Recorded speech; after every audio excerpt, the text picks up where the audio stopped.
People need to realize that the hardest sport in the world is boxing, and that's why boxers are the biggest badasses in the world. It's not mixed martial arts guys. Here's why. Every time a mixed martial arts guy transitions into boxing, he always gets his ass whooped against a real boxer who does it for a living. They get beat up in boxing because they don't have the body or the mindset. Okay, there's a massive difference, man.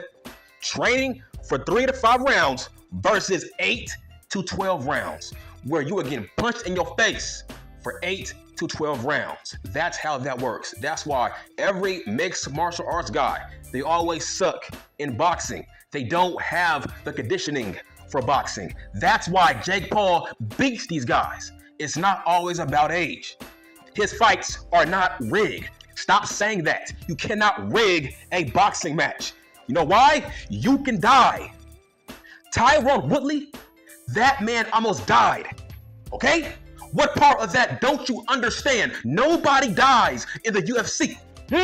Nobody dies. The last boxing show we seen, 2 guys died on the card. When was the last time we've seen mixed martial arts guys die at a show? That's why the biggest badasses in the world are boxers.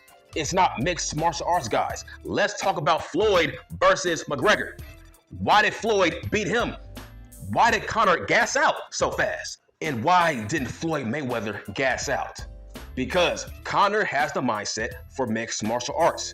He doesn't have the mindset to last 8 to 12 rounds. You can't wrestle. Your only weapons is your hands. You can't kick, you can't clinch on a cage, right? It's all about the hands. That's why when guys from the UFC go to boxing, they suck and they lose to Jake Paul, because you have to pace yourself in boxing. You can't have the mindset of, oh, I gotta knock him out first 2 rounds. No, bruh. You better make sure you last for 8 to 12 rounds. First off, Jake Paul's fights are not rigged. You people are just haters, right? Make up your mind. By that same logic, why didn't Jake Paul rig his fight against Tommy Fury? Make up your mind. Are they rigged, or is he fighting old guys? You can't have it both ways. Why would Jake Paul rig a fight to fight old guys? That's not how that works. It's just those were mixed martial arts guys. They can't box for 8 to 12 rounds. Their bodies are not wired for that kind of punishment. They have no conditioning.